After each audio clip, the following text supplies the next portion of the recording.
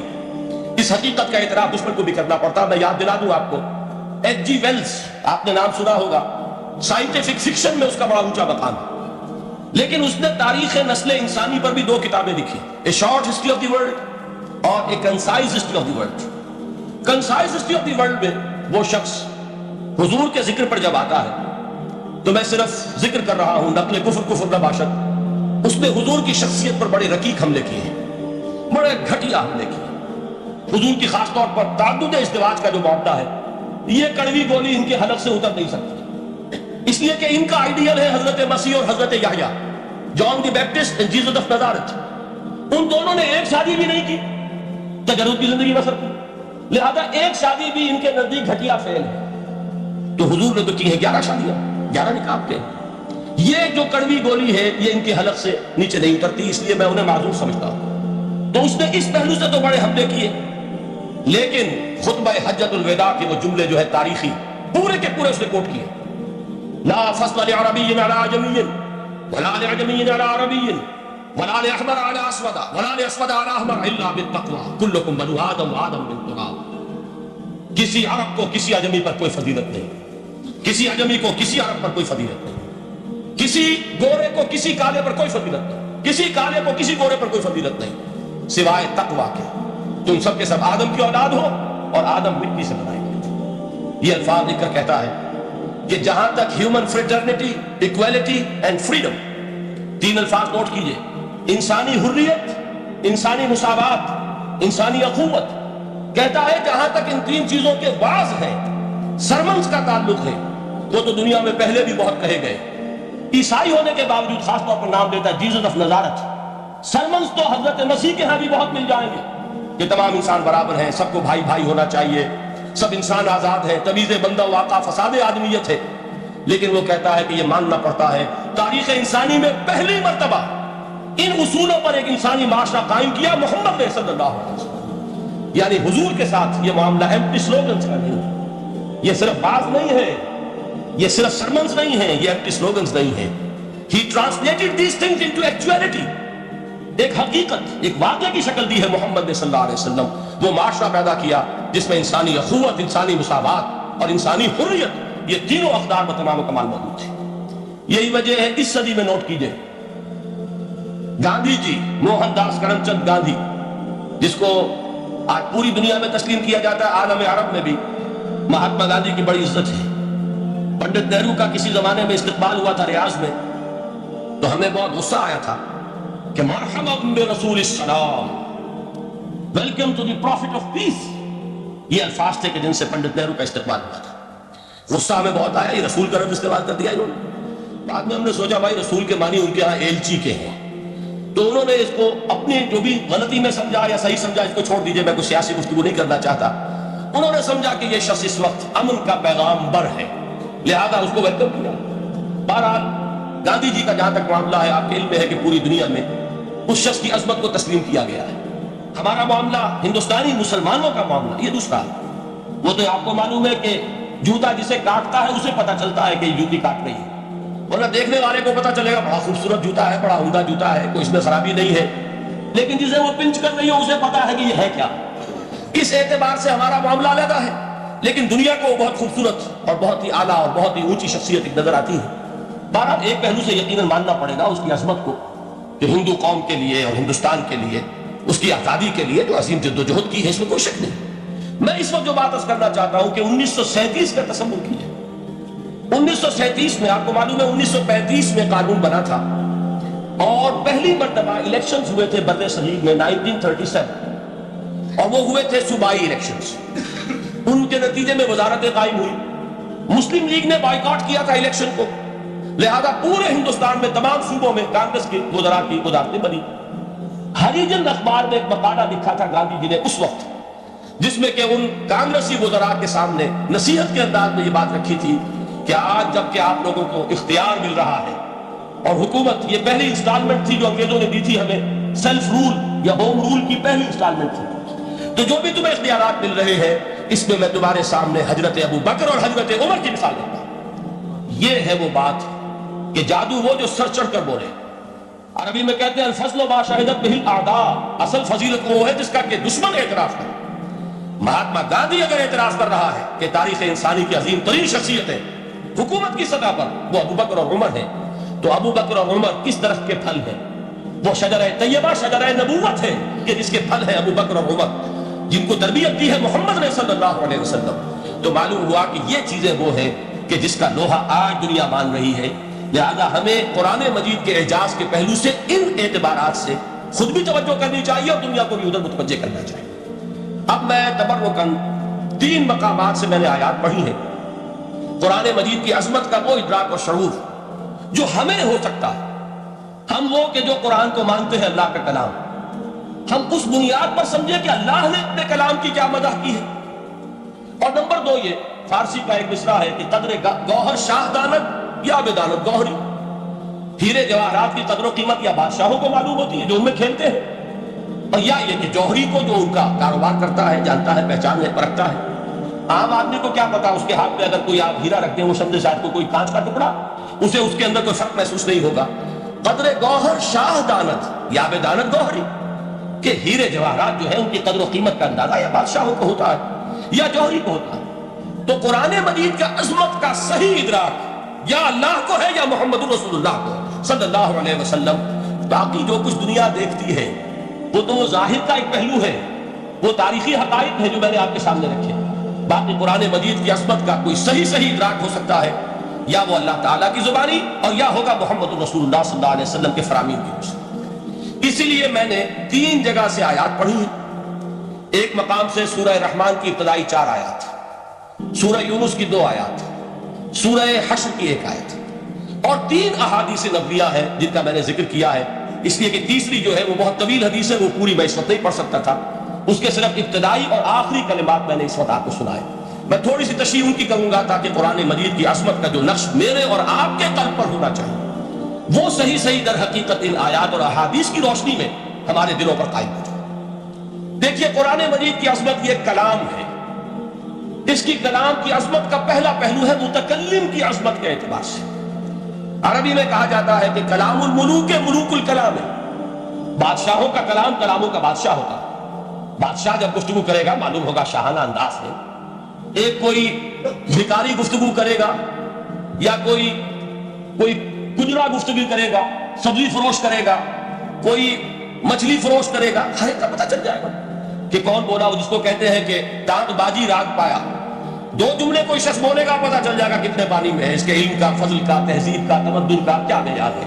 اس لیے کہ کلام جو ہے در حقیقت متکلم کی پوری شخصیت کی عکاسی کرتا ہے، اس کا مقام کیا ہے، اس کا مرتبہ کیا ہے، اس کے ذہن کی بلندی کیا ہے، اس کے فکر کی گہرائی کیا ہے، اس کے افق ذہنی کی وسعت کیا ہے، اس سب کا اندازہ ہوگا کلام سے۔ تو اب یہ کلام ہے اللہ کا، معلوم ہوا کہ اللہ کی صفات کا ایک کامل عکس قرآن مجید میں موجود ہے۔ یہ بات سمجھیے، اس کو قرآن نے کس طرح بیان کیا، یہ وہ لطیف حقائق ہیں جن کے لیے قرآن مجید تمثیل کا پیرا اختیار کرتا ہے۔ اب سورہ حشر کی تمثیل کیا ہے؟ لو انزلنا هذا القرآن على جبل، اگر ہم نے اس قرآن کو کسی پہاڑ پر اتار دیا ہوتا لَرَأَيْتَهُ خَاشِعًا مُتَصَدِّعًا مِّنْ خَشْيَةِ اللَّهِ، تم دیکھتے اس پہاڑ کو کہ اللہ کی خشیت سے دب جاتا اور پھٹ جاتا۔ وَتِلْكَ الْأَمْثَالُ نَضْرِبُهَا لِلنَّاسِ لَعَلَّهُمْ يَتَفَكَّرُونَ، اور یہ مثالیں ہیں جو ہم لوگوں کے لیے بیان کرتے ہیں تاکہ وہ تفکر سے کام لیں، غور و فکر کریں۔ اگر میں اور آپ قرآن کی عظمت سے واقف نہیں ہوں گے، اس بات کو نوٹ کر لیجئے، تو میں اور آپ اپنا وقت کیسے صرف کریں گے اس کے لیے؟ انسان کا ایٹیٹیوڈ بڑا یوٹیلیٹیرین ہے، آج کے انسان کا خاص طور پر۔ وہ کسی ایسے ہی کام کے لیے وقت لگائے گا جس میں اس کے لیے فائدہ ہو، اور اس فائدے کی چیز اگر نہیں ہے تو اس کی طرف متوجہ نہیں ہوگا۔ اگر قرآن مجید کی عظمت کا ہمیں ادراک ہو جائے تو ہم اپنا پورا وقت اس کے لیے وقف کرتے ہیں، اس کو سمجھیں گے، اس کی گہرائیوں میں غوطہ زنی کریں گے، جیسے اقبال نے کہا کہ قرآن میں ہو غوطہ زن اے مرد مسلمان۔ لیکن اگر یہ کہ اس کی عظمت کا ادراک نہ ہوا تو بس یہ کہ کبھی اتفاق ہو گیا کہ کھول لیا اور اس کو پڑھ لیا، پڑھ بھی لیا بغیر سمجھے، اور اس کا ثواب کسی اور کو پہنچا دیا، وہ آج حصول ثواب بھی نہیں رہا، ایصال ثواب ہی رہ گیا۔ ورنہ یہ کہ بار علامہ اقبال نے جو اس پر تھپتی چست کی ہے کہ بایا تشترا کارے جزی نیست کے از یاسی نے وہ آسا بمیری، اس قرآن کی عظیم آیات سے اے مسلمان آج تیرا سروکار صرف اتنا رہ گیا ہے کہ کوئی شخص مر رہا ہو عالم نزا میں ہو تو اس کو یاسین سنا کر اس کی جان جلدی سے نکال دو، آسانی سے نکل جائے، بس یہ سروکار رہ گیا۔ میں یہ نہیں کہتا کہ نہ پڑھی جائے، حضور نے فرمایا پڑھنی چاہیے، لیکن صرف یہ نہیں ہے اس کا مصرف، یہ تو انسانی زندگی کی رہنما کتاب بن کر نازل ہوئی ہے، اس کے اوپر اس اعتبار سے توجہ تم نہیں کر رہے ہو، بلکہ تمہاری اس کے ساتھ جو ہے دلچسپی صرف اتنی رہتی ہے۔ تو پہلی بات یہ کہ یہ سمجھیے کہ قرآن نے یہ تمثیل اختیار کی اپنے عظمت کے بیان کے لیے۔ اگر ہم نے اس قرآن کو پہاڑ پر اتار دیا ہوتا تو تم دیکھتے کہ وہ پھٹ جاتا دب۔ اب اس کو سمجھیے، القرآن یفسر بعضہ بعضا، قرآن کا ایک حصہ دوسرے حصے کی تفسیر کرتا ہے۔ سورہ اعراف میں واقع آیا ہے کہ حضرت موسیٰ علیہ السلام کا آپ کو معلوم ہے کہ کوہ طور پر اللہ تعالیٰ سے ہم کلامی کا شرف حاصل کرتے تھے، گفتگو ہو رہی ہے، لیکن اللہ نظر نہیں آ رہا. اب اس کو اپنے اوپر طاری کیجئے. یہ صاف سامنے آتے بھی نہیں، صاف چھپتے بھی نہیں.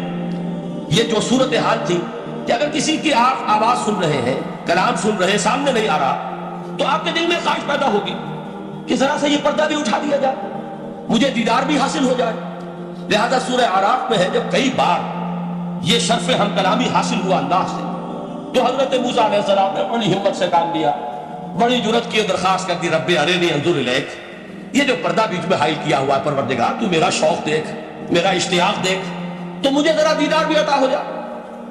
اس پر کیا بات کہی گئی؟ لن ترانی، موسیٰ تم مجھے ہرگز نہیں دیکھ سکتے، تم اس جسد ظاہری کے ساتھ، اس جسد مادی کے ساتھ، ان عنصری آنکھوں سے میرا دیدار نہیں کر سکتے. ولیکن انظر الی الجبل، دیکھو ہم تمہیں ایک مثال دیے دیتے، ذرا اس پہاڑ کی طرف دیکھو، ہم اپنی ایک تجلی اس پر ڈالیں گے. فَإِنِ اسْتَقَرَّ مَكَانَهُ فَسَوْفَ تَرَانِي، اگر وہ پہاڑ ہماری تجلی کو جھیل جائے، تحمل کر لے، تو تم بھی سوچنا کہ شاید ہمیں دیکھ سکو. اس کے بعد ہوا کیا؟ فَلَمَّا تَجَلَّى رَبُّهُ لِلْجَبَلِ جَعَلَهُ دَكًّا وَخَرَّ مُوسَىٰ صَعِقًا. جب اللہ تعالیٰ نے پہاڑ پر اپنی ایک تجلی ڈالی تو وہ پہاڑ جو ہے پھٹ گیا. اور موسیٰ، اب دیکھیے براہ راست تجلی موسیٰ پر نہیں ہے، یہ انڈائریکٹ مشاہدہ ہے تجلی ربانی کا، کہ جو پہاڑ پر ہوئی ہے اور پہاڑ کی جو کیفیت ہوئی ہے اس کے مشاہدے سے حضرت موسیٰ بے ہوش ہو گئے. بس فصعق موسیٰ خر موسیٰ صاعقا. یہ ہے وہ مثال جو یہاں دی ہے قرآن کے لیے. لو انزلنا هذا القرآن على جبل لرأيته خاشعا متصدعا من خشیۃ اللہ. نتیجہ کیا نکلا؟ انفر کیجئے، استدلال، استنتاج. نتیجہ یہ نکلا کہ جو تاثیر تجلی ذات ربانی کی ہے وہی تاثیر کلام ربانی کی ہے. صرف یہ ہے کہ ہمیں اس کا شعور نہیں، ہمیں اس کا ادراک نہیں. یہ بالکل ذات کی تجلی کی جو تاثیر تھی وہی قرآن خود بیان کر رہا ہے کہ اس کلام ربانی کی. اس کو بھی علامہ اقبال نے خوب کہا ہے، فاش گویم آنچ در دل مزمرست، صاف کہہ دیتا ہوں جو کچھ میرے دل میں ہے. این کتابیں نیست چیزیں دیگر است. اسے کتاب نہ سمجھ بیٹھنا قرآن کو، یہ کتاب نہیں ہے، کچھ اور ہے. کچھ اور کیا ہے؟ مثل حق پنہاؤ ہم پیداستو، زندہ پائندہ گویاستو.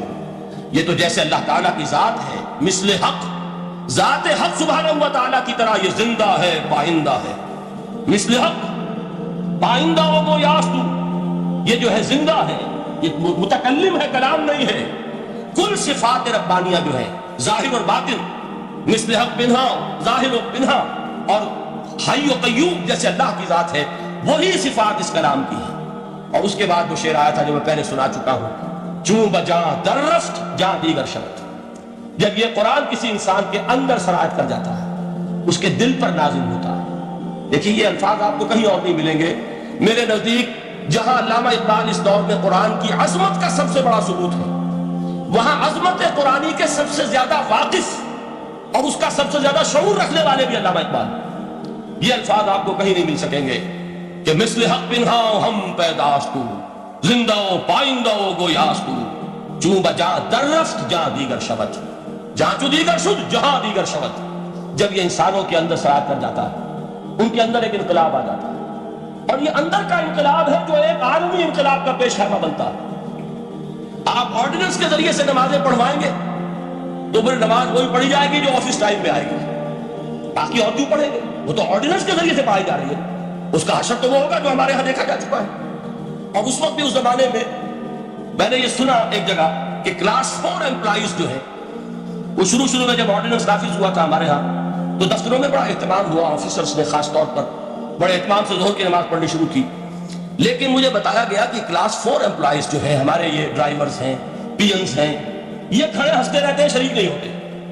میں نے ان سے کہا وہ اس لیے کہ انہیں معلوم ہے کہ آپ بھی تو یہی پڑھ رہے ہیں صرف نماز، باقی آپ کے ڈرائیور سے اور آپ کے خانسامہ سے یہ بات چھپی ہوئی نہیں ہے کہ عصر آپ نے بھی نہیں پڑھنی، یہ صرف زور ہے جو آپ پڑھ رہے ہیں. تو یہ اصل میں اندر کا انقلاب جب تک نہ آئے، باہر کا ٹھوسا ہوا انقلاب، وہ تو جب پریشر ہٹ جائے گا تبدیلی ختم ہو جائے گا. چوں بجاں در رفت جہاں دیگر شبت، اندر انقلاب آئے. جب اندر تبدیلی ہو جائے گی اب انسان کا پورا وجود بدلے گا، پھر اس کے اندر سے تبدیلی جو ہے وہ ابھرے گی، اسے کسی خارجی دباؤ کی ضرورت نہیں ہوگی. جہاں جو دیگر شد جہاں دیگر شبت. اور جب انسانی شخصیتوں کے اندر یہ انقلاب اندر سے آتا ہے تو پھر وہ عالمی انقلاب بنتا ہے، جیسے کہ محمد رسول اللہ کا انقلاب۔ واقعہ یہ ہے کہ اگر جوش کانسپیریسی، عبداللہ ابن سبا کی سازش اگر کامیاب نہ ہو گئی ہوتی اور مسلمانوں کے اندر آپس کا اختلاف اور سرپھٹول نہ ہو جاتا، جو حضرت عثمان کی شہادت، پھر حضرت علی کی شہادت رضی اللہ تعالی عنہما، اور حضرت علی کی دوران خلافت کی آپس کے جو جنگیں ہوئی، جنگ جمل، جنگ صفین، جنگ نہروان، اگر یہ نہ ہوئی ہوتی تو جس سپیڈ کے ساتھ اور رفتار کے ساتھ انقلاب محمدی کی توسیع ہو رہی تھی علیہ الصلوۃ والسلام، کوئی طاقت دنیا میں نہیں تھی۔ اقبال نے اس کا بھی نقشہ کھینچا ہے کہ تھمتا نہ تھا کسی سے سیل رواں ہمارا، وہ سیل رواں تھا، کوئی روکنے والا نہیں۔ انٹرنل سیبوٹاج وہ ہے کہ جس نے اس انقلاب کا راستہ روکا۔ تو واقعہ یہ ہے کہ وہ اندرونی انقلاب حضور نے برپا کیا قرآن کے ذریعے صحابہ میں، اندر سے جو انقلاب تھا اس نے عرب میں ایک انقلاب کی شکل اختیار کی، اور یہ انقلاب جو ہے اتنی اپنے اندر قوت رکھتا تھا، اتنی پوٹینشیلٹی تھی اس کی کہ وہ 20 برس کے اندر کہاں آکسس دریائے جیہو، کہاں اٹلانٹک، تصور تو تھی تاریخ میں اس سے پہلے اتنی بڑی کوئی مملکت قائم ہوئی نہیں، کہاں یمن اور کہاں ایشیائے کوچک، ایشیا مائنر ٹرکی، یہاں سے وہاں اور وہاں سے یہاں، اتنی عظیم مملکت حضرت عثمان رضی اللہ تعالیٰ عنہ کے خلافت میں ہو چکی تھی۔ یہ بات اگر یہ چلتا معاملہ آگے تو کوئی قوت اب نہیں رہی تھی، سلطنت روما ختم ہو چکی، سلطنت کسریٰ ختم ہو چکی تھی، بخشتے اڑ گئے تھے، اب کون سی طاقت رہ گئی تھی جو شراب کا راستہ روکتی؟ یہ وہ یہودی سازش ہے جس نے اندر سے سبوٹاج کیا۔ بہرحال یہ ہے انقلاب محمدی کا طریقہ، اندر سے تبدیلی۔ اسی کو علامہ اقبال نے کہا ہے، تیرے ضمیر پہ جب تک نہ ہو نزول کتاب، گرہ کشا ہے نہ راضی نہ صاحب کشاف۔ یہ قرآن اب بھی تم ایسے محسوس کرو کہ جیسے تمہارے دل پر نازل ہو رہا ہے۔ اور مجھے یاد آیا امام ابن قیم رحمۃ اللہ علیہ، ان کا ایک بڑا پیارا جملہ ہے، وہ کہتے ہیں قرآن کے بعض پڑھنے والے ایسے ہیں کہ جب وہ قرآن کو پڑھتے ہیں تو یوں محسوس کرتے ہیں کہ قرآن مصحف میں لکھا ہوا نہیں ہے، ان کے اپنے دل کے اوپر کندہ ہے، دل کے اوپر سے پڑھ رہے ہیں، یعنی اتنی کامل مطابقت وہ محسوس کرتے ہیں، اپنی فطرت، ہیومن نیچر اور قرآن کے اندر اتنی مطابقت ہے، اس طرح وہ ٹیلی کرتے ہیں ایک دوسرے کے ساتھ، یہ محسوس ہوتا ہے کہ وہ کتاب ان صفحات میں لکھی ہوئی نہیں ہے بلکہ لوح قلب پر لکھی ہوئی ہے کہ جہاں سے وہ انسان اسے پڑھ رہا۔ تو پہلی بات تو قرآن مجید کی آیت کے حوالے سے اس پہلو سے ہمارے سامنے آئی کہ جو تاثیر ہے ذات ربانی کی تجلی کی، وہی تاثیر ہے اس قرآن مجید کی، بشرطے کہ ہمارے دل جو ہیں وہ کچھ اپنے اندر اس استعداد اور صلاحیت کو پیدا کریں۔ دوسرا مقام ہے سورہ یونس کا۔ اب کسی کلام کی عظمت کا دوسرا پہلو ہو سکتا ہے اس کی افادیت کے اعتبار سے، اس سے فائدہ کیا ہوگا نوع انسانی کے لیے۔ دیکھیے دو آیات، یہ عظیم خزانے ہیں عظمت قرآن کے، سورہ یونس میں، یا ایھا الناس، اے لوگو، قد جاءتکم موعظۃ من ربکم وشفاء لما فی الصدور وہدی ورحمۃ للمؤمنین۔ 4 الفاظ نوٹ کر لیجیے۔ اے لوگو، آ گئی ہے تمہارے پاس وہ چیز تمہارے رب کی طرف سے جو موعظہ ہے۔ موعظہ کسے کہتے ہیں؟ نصیحت۔ اس بات کو ذرا سمجھ لیجیے ترتیب کیا ہے۔ نصیحت اسے کہتے ہیں، جی رہا نہیں جا رہا، میں نے اس کی ترتیب بدلی ہوئی ہے، مجھے یاد دلایا ایک صاحب نے کہ سورہ رحمان کی ابتدائی آیات کا بیان تو رہ گیا، وہ رہا نہیں، میں نے پڑھا کسی اور ترتیب سے تھا، بیان کسی اور ترتیب سے کر رہا ہوں، پڑھنے میں 4، 2 اور 1، اور اب جو میں بیان کر رہا ہوں پہلے 1 آیت سورہ حشر کی جو بیان کی، اب 2 آیات ہے سورہ یونس کی۔ لوگوں، تمہارے پاس آ گئی ہے تمہارے رب کی طرف سے موعظت، اور تمہارے سینوں کے اندر جو روگ ہیں ان کے لیے علاج۔ توجہ کیجئے گا، ہم نے قرآن کو کیا سمجھا ہے؟ صرف ایک مقدس کتاب، ایک حصول ثواب یا ایصال ثواب کا آلہ۔ قرآن ہے کیا؟ نمبر 1 موعظہ۔ موعظہ کسے کہتے ہیں؟ وعظ اسے کہتے ہیں وہ بات جس سے دل نرم ہو جائے، دل کے اندر گداز پیدا کرنے والی شے۔ وجہ کیا ہے؟ اعلیٰ سے اعلیٰ حکیمانہ بات کسی سے کہی جائے، دل سخت ہے، اثر نہیں ہوتا، ایک گرست آ جاتا ہے انسان کے دل کے اوپر، جیسے کہ یہود کے علماء کے بارے میں فرمایا گیا، ثم قست قلوبکم فہی کالحجارۃ او اشد قسوۃ وان من الحجارۃ لما يتفجر منه الانہار وان منها لما يهبط من خشیۃ اللہ وان منها لما يشقق فيخرج منه الماء۔ اے لوگوں، پھر تمہارے دل سخت ہوتے چلے گئے، پھر وہ پتھروں کے مانند سخت ہو گئے، بلکہ ان سے بھی زیادہ سخت، اس لیے کہ پتھروں میں تو وہ بھی ہوتے ہیں کہ جو اللہ کے خوف سے گر جاتے ہیں، پتھروں میں وہ بھی ہوتے ہیں کہ جو اللہ کی خشیت سے پھٹ جاتے ہیں، ان میں سے پانی بہ نکلتا ہے۔ پتھر تو اس طرح کے ہیں، لیکن انسان کا دل جب سخت ہو جائے، جب پتھر بن جائے، تو کوئی شے دنیا کی اس کی سختی کا مقابلہ نہیں کر سکتی۔ پہلے اس سختی کو نرم کریں گے، جیسے زمین ہے چٹیل زمین، اس زمین کے اندر ہل چلے گا تو بارش جو ہے فائدہ دے گی، اس کو آپ زمین کو نرم کرتے ہیں تاکہ وہ بارش کو جذب کرے، ورنہ چٹیل زمین ہے سخت، وہ پانی بہ رہا ہے بہ جائے گا اور وہ زمین کا جذب نہیں ہوگا۔ تو پہلا لفظ استعمال کیا موعظہ، یہ قرآن واعظ ہے، نصیحت ہے، دلوں کو نرم کرتا ہے، دلوں پر جو کرفٹ آ گیا ہے سخت اسے توڑتا ہے، اس میں ہل چلاتا ہے۔ پھر کیا کرتا ہے؟ پھر جب یہ جذب ہوتا ہے، شفاء لما فی الصدور، جو سینے کے روگ ہیں ان کے لیے شفا۔ اب آپ غور کیجئے گا، علامہ اقبال نے انہی دو اعتبارات سے مسلمانوں کا مرثیہ کہا ہے کہ مسلمانوں نے اس قرآن کو نہ موعظہ کے لیے استعمال کیا اور نہ تزکیہ نفس کے لیے استعمال کیا، بلکہ اس کو تو صرف بنا لیا ہے وہ جان آسانی سے نکالنے کا نسخہ یا ایصال ثواب کا آتا۔ چنانچہ کہتے ہیں واعظ کے لیے واعظ دستاں زر و افسانہ بند، واعظ جو ہے ہمارے داستانیں کہتے ہیں، افسانے کہتے ہیں، قصے کہتے ہیں، لطیفے کہتے ہیں، معنی او پست و حرف او بلند، اس کے بیان میں معنی تو ہوتے ہیں بہت ہی گھٹیا نیچے کے پست، الفاظ کا شکو ہوتا ہے، الفاظ بہت اونچے ہوتے ہیں۔ از خطیب و دیلمی گفتارے ہوں با ضعیف و شاذ و مرسل کارے ہوں، سارا باز و نصیحت جو ہو رہا ہے وہ ضعیف حدیثوں کے ذریعے سے، ضعیف روایات بخاری کی ہو، مسلم کی ہو، ترمذی کی ہو، ابن ماجہ کی ہو، کہاں خطیب بغدادی اور دیلمی وہ کتابیں کہ جن کی کوئی سند نہیں ہے، وہاں کی روایات کے ذریعے سے لوگوں کو تذکیر کرنے کی کوشش کر رہے ہیں۔ با ضعیف و شاذ و مرسل کارے ہوں، ضعیف روایات، شاذ روایات، مرسل روایات جن کا سلسلہ روایت محمد رسول اللہ تک متصل نہیں ہے، اس کے ذریعے سے کر رہے ہیں، حالانکہ موعظہ سب سے بڑا موعظہ یہ قرآن تھا۔ قرآن کہتا ہے خود فذکر بالقرآن من یخاف وعید، اے محمد صلی اللہ علیہ وسلم آپ اس قرآن کے ذریعے نصیحت کیجئے، یہ قرآن ہے جو دلوں کی سختی کو ختم کرے گا، گداز پیدا کرے گا۔ دوسری طرف علامہ اقبال کیا کہتے ہیں کہ جہاں تک ہمارے ہاں جو بھی تصوف کے معروف حلقے ہیں، صوفیاء حق کی بات نہیں کہہ رہا، وہاں قوالی ہو رہی ہوگی تو حال آ جائے گا، صوفی پشمینہ پوش حال مست، از شراب نغمہ قوال مست، قوال سے جو کچھ مل رہا ہے، حال آ رہا ہے، مستی آ رہی ہے، کیف اور سرور حاصل ہو گیا ہے، صوفی پشمینہ پوش حال مست، از شراب نغمہ قوال مست۔ لیکن یہ کہ اس کی محفل میں دردمی سعادت بقرآن محفلش، اس کی محفل میں قرآن کا کہیں گزر نہیں ہے، جبکہ محمد رسول اللہ صلی اللہ علیہ وسلم کی بھی ایک محفل ہوتی تھی، محفل سماع۔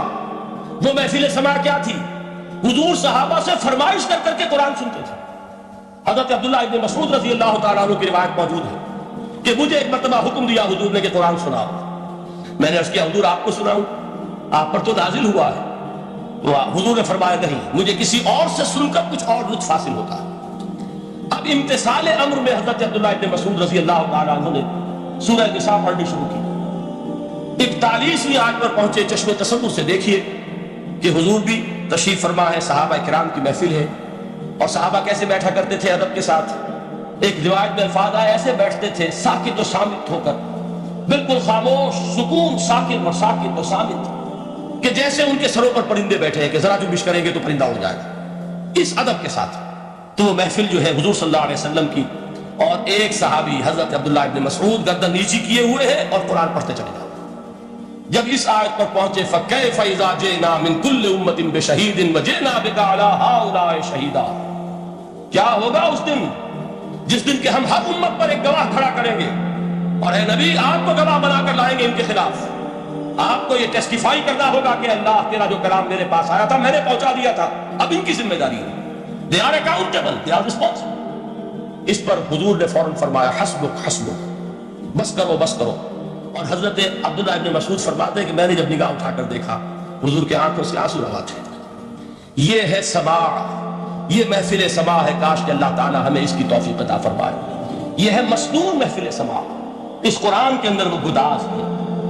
آیا کہ نہیں ساتویں پارے کی بالکل آغاز میں وَإِذَا سَمِعُوا مَا أُنزِلَ إِلَى الرَّسُولِ تَرَىٰ أَعْيُنَهُمْ تَفِيضُ مِنَ الدَّمْعِ مِمَّا عَرَفُوا مِنَ الْحَقِّ يَقُولُونَ رَبَّنَا آمَنَّا فَاكْتُبْنَا مَعَ الشَّاهِدِينَ۔ تو یہ ہے دوسری چیز کہ در حقیقت تزکیہ نفس کا ذریعہ یہ قرآن ہے۔ سینوں میں جو روگ ہیں، حب دنیا، حب مال، حب شہرت، حب اقتدار، جس کو کہ ایڈلر کہتا ہے the urge to dominate، میرا غلبہ ہو، میرا تسلط ہو، میں نمایاں ہو جاؤں، میری حکومت بن جائے، اختیار میرے ہاتھ میں آ جائے، the earth dominate۔ یہ ساری ارجز ہیں ہماری در حقیقت جس سے فساد رونما ہے۔ یہ حب مال ہے جس کی وجہ سے ہمارے اندر تنافس ہے۔ الہاکم التکاثر حتی زرتم المقابر، یہ کثرت اور بہتات کی طرف تمہیں غافل کیے رکھتی ہے یہاں تک کہ قبروں تک جا پہنچتے ہو، آنکھیں چھان کے کھل نہیں پاتی۔ جس کے پاس 10 نسلوں کے لیے کھانے کو موجود ہے، اس کی بھی حرص جو ہے اور مزید کا لالچ جو ہے وہ ختم نہیں ہوتا۔ یہ چیزیں ہیں اصل روگ، ان دلوں کے روگوں کا اور سینوں کے اندر کے امراض کا علاج قرآن ہے۔ یا ایھا الناس قد جاءتکم موعظۃ من ربکم وشفاء لما فی الصدور۔ اب جب یہ دو چیزیں ہو جائیں گی، اب تیسرا لفظ ہے ہدن۔ ہدایت بیکار ہے جب تک دل میں گداز نہ ہو، ہدایت بیکار ہے جب تک کہ نیت درست نہ ہو۔ کوئی شخص بڑا عالم ہے لیکن اپنے علم کو اس نے ذریعہ بنایا ہے دنیا کمانے کا، تو در حقیقت یہ قرآن اس کے حق میں ہدایت نہیں ہے، اس کے حق میں عذاب خدا بندی کا ذریعہ بن رہا ہے۔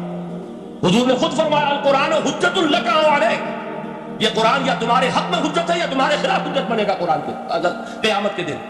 اس لیے کہ ایک شخص اس کو دنیا کمانے کا ذریعہ بنا رہا ہے، ایک شخص اس کو شہرت کے حصول کا ذریعہ بنا رہا ہے، ایک شخص علم کو ذریعہ بنا رہا ہے دنیا میں نمایاں ہونے کا، اپنی تعریف کا۔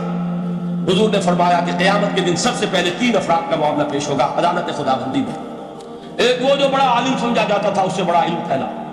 دوسرا وہ جو بہت صاحب ثروت تھا، اس نے بہت خیرات کے کاموں میں پیسہ لگایا۔ تیسرا وہ جو دنیا میں شہید سمجھا جاتا تھا کہ اللہ کی راہ میں جنگ کرتے ہوئے جان دیا۔ اللہ ان تینوں سے جو اس کو نعمتیں دی تھی ان کا ذکر کر کے پوچھے گا کہ میں نے تمہیں یہ دیا، تمہیں یہ دیا، تمہیں یہ دیا، تم کیا کر کے لائے؟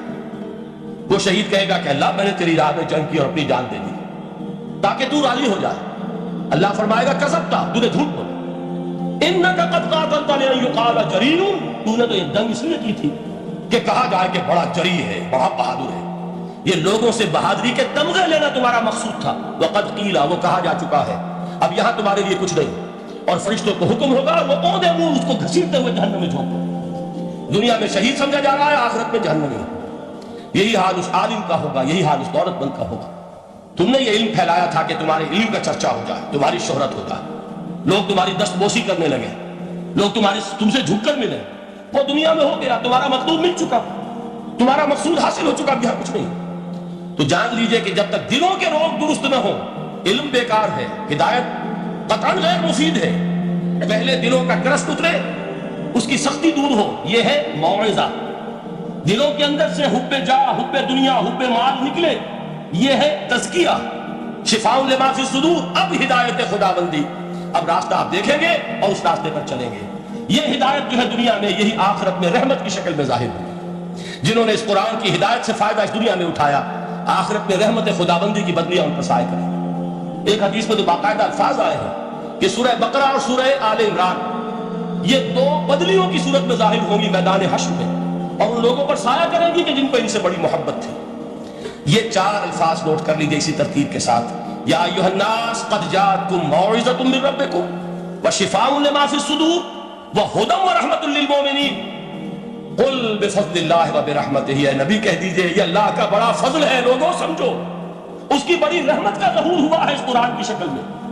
اس کی رحمت کا مظہر عدم قرآن ہے، اس کے فضل کا سب سے بڑا ثبوت قرآن ہے۔ فبذالک فلیفرحوا، اس پر انہیں خوشیاں منانی چاہیے۔ اترانا ہے تو اس پر اترائیں کہ اتنی بڑی دولت ہمارے پاس ہے، اتنا بڑا احسان ہے جو اللہ نے ہم پر کیا ہے۔ فبذالک فلیفرحوا هو خیر مما یجمعون، جو چیزیں یہ جمع کرنے کی فکر کر رہے ہیں ان سے کہیں زیادہ قیمتی یہ